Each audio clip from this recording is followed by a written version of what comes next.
આજે આપણે આવી ગયા છીએ રાજકોટના સૌથી પહેલા સ્નો પાર્કમાં કે જે ફનબ્લાસ્ટમાં આવેલું છે.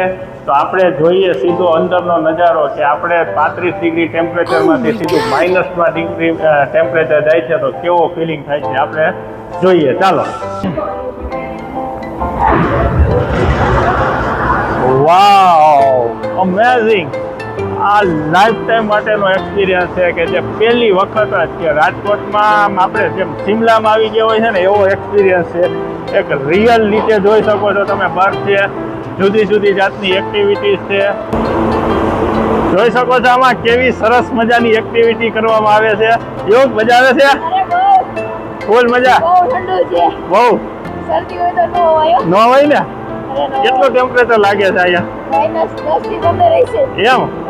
ઓકે. ધુમાડા નીકળે જો. હા.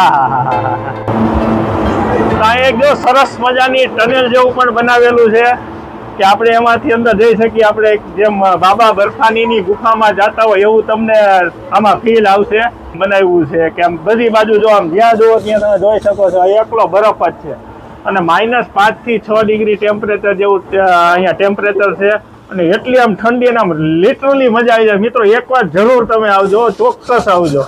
તો અહીંયાથી હવે આપણે બીજી જગ્યાએ એક્સપ્લોર કરી છે કારણ કે એટલી બધી અહીંયા ટૂંકમાં બધું વ્યવસ્થિત ગોઠવેલું છે ને કે તમારે 1 કલાક તો હકીકત આ બધું જોવામાં જશે. તમે એન્જોય કરવાનું તો પછી છે. અને અહીંયા એ સારું છે કે આ લોકો જે ફી રાખી છે એમાં કોઈ લિમિટેડ ટાઈમ નથી. એમાં અનલિમિટેડ ટાઈમ માટે તમને અહીંયા એક્સેસ કરવા મળે છે. તો ચાલો. તો અહીંની હવે એક એક્ટિવિટી છે કે સ્લાઇડર. અહીંયા આપણે ઉપર જોઈ શકો છો કે ત્યાંથી આપણે જવાનું છે આ સ્લાઇડર લઈને. અને બહુ સરસ મજાનો સ્લોપ આપેલો છે. તો ત્યાં આપણે આના સ્લાઇડ કરી અને જે સ્નો માર્કની રિયલ મજા છે તે મજા આપણે લેવાની છે. તો ચાલો આપણે જઈએ ઉપર હવે. તો અહીં આપણે 1 માળ જેટલું ઉપર ચડવાના પગથિયાની વ્યવસ્થા રાખી છે.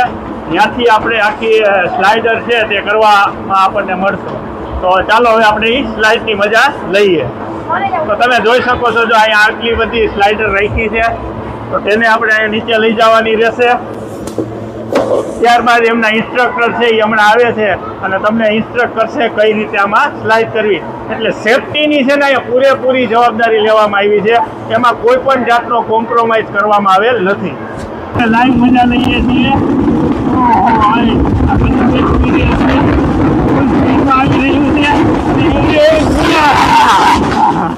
વાવ, એક્સપિરિયન્સ.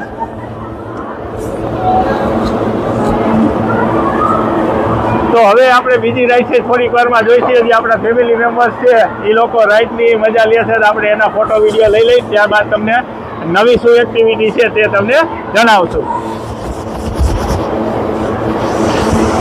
તો કમોન યુગ, મજા આવે છે? તો યુગભાઈ અહીંયા બહુ આડાવડા થઈ ગયા છે. આ જિંદગીમાં યાદો જ હાલે છે બધે. સ્લાઇડની મજા તો લીધી, એમાં ઓસમ એક્સપિરિયન્સ છે. એવો સરસ મજાનો અનુભવ થયો છે ને. તો ત્યારબાદ હવે એક બીજી પ્રકારની સ્લાઇડનો અનુભવ અહીં રાખવામાં આવ્યો છે. તો ચાલો આપણે જોઈએ કે બીજી રાઈડમાં આપણને કેવી મજા આવે છે. ચાલો. તો અહીંયા ઓના કરતાં થોડીક નાની છે કે જો નાના છોકરા હોય તો તેના માટે એક નાની સ્લાઇડની વ્યવસ્થા છે. તો આપણે મોટાઈ કરી શકીએ છીએ. તો ચાલો આપણે એનો એક્સપિરિયન્સ પણ કરી લઈએ છીએ.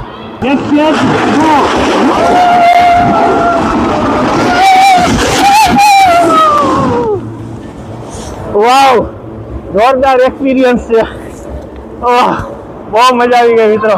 અને આ ચડી જાય છે, તમને બોલવામાં લાગતું હશે પણ હકીકતે તમે એટલી એક્ટિવિટી છે કરી તમે થાકી જશો. પણ એટલી મજા આવવાની છે ને. તો આના માટે વિડીયોને લાઈક કરી દેજો, નવા હોય તો સબસ્ક્રાઈબ કરી દેજો.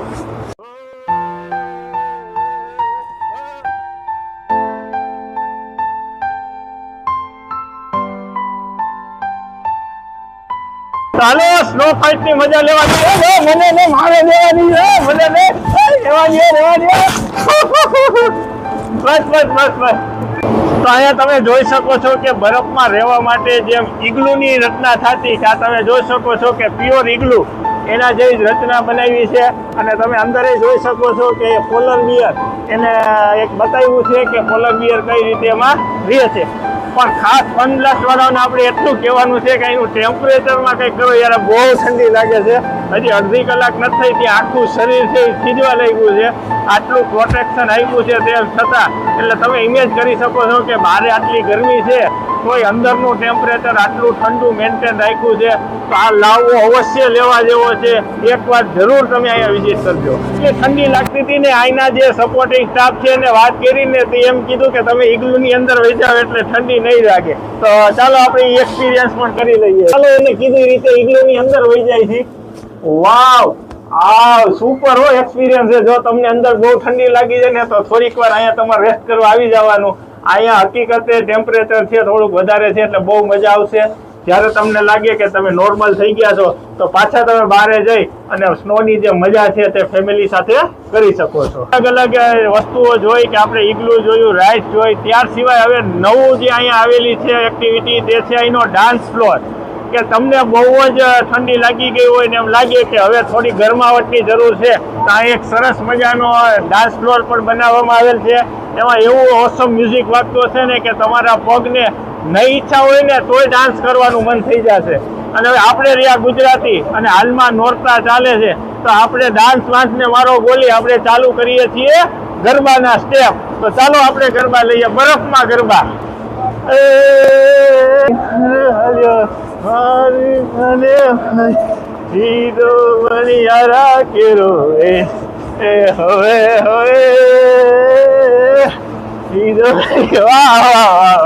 ચાલો, થેન્ક યુ. જાતની ગેમ્સ રમવાનો પણ તમને સરસ મજાની સ્પેસ મળે છે. આપણે દડાથી આપણે ગેમ્સ રમી શકીએ છીએ, અલગ અલગ જાતની મજા લઈ શકીએ છીએ. તો તમારે જે પણ જાતની એક્ટિવિટી કરવી હોય તે બધી એક્ટિવિટી માટે અહીંયા ઇનફ સ્પેસ આપવામાં આવી છે. એટલે બહુ જ સરસ આયોજન છે. મારા મત મુજબ તમારે પણ એકવાર વિઝિટ જરૂર કરજો. તો વધારે ઠંડી લાગે ને તો આવી રીતે એક્સરસાઇઝ કરવા મળશે અને તમારે ઘરવાળીને તમને મજા આવશે કે એને આનંદ થાય ને આપણને ગરમી ઉડી જાય. એટલે આવી રીતની મજૂરી કરવી પડશે. એટલે કોને લઈને જવું હોય જોજો ભાઈ, આમાં એકલા જાજો નકર આવી મજૂરી એ કરાવશે. આયા જો બરફ ઉડાડે પાછી, બરફ ઉડાડવા. આવી રીતે જો આપણે ફેમિલી સાથે જઈએ તો આવી મજૂરી કરવા મળશે હો. એટલે ધ્યાન રાખીને જાજો, એકલા જાજો, બાકી થકવી દે. જો આ લોકો બરફ ઉડાડીને થકવી દે છે. પેંગ્વિનના બચ્ચાને થોડી ઠંડી લાગી ગઈ હતી તો આપણે એને ઉપાડીને થોડી ગરમીમાં મૂકી આવી હતી. બિચારા બહુ ઠરી ગયું છે. તો ચાલો એને અંદર રાખ. તો આપણે પહેલાના જમાનામાં ઘણા એવા જોયા છે કે સાધુ છે, ઋષિ મુનિઓ છે તે હિમાલયમાં જોઈ આનાથી વધારે ઠંડો પ્રદેશ છે ત્યાં સાધના કરવા બેસતા હોય છે. તો આપણે એવો એક એક્સપિરિયન્સ લઈ લઈએ કે આપણને આ બરફમાં સાધના કરવામાં કેવી મજા આવે છે. ઓમ નમઃ શિવાય, ઓમ નમઃ શિવાય, ઓમ નમઃ શિવાય. પણ એટલો ઓસમ એક્સપિરિયન્સ છે ને એમ રિયલી એમ લાગ્યું કે આપણે અત્યારે શિમલા કે મનાલીમાં આવી ગયા છીએ. તો બહુ સરસ એક્સપિરિયન્સ છે અને તમામ લોકોને મારો આગ્રહ છે કે તમે એકવાર વિઝિટ જરૂર કરજો. અહીંયા જે પછી આપણા લોકોના જેકેટ્સ ને શૂઝ અને જે ગ્લવ્સ ને આપેલા હતા તેને અહીં આપણે રિમૂવ કરી નાખવાના છે. તો આપણે રિમૂવ કરી નાખી અને હવે મજા આવે છે ભાઈ.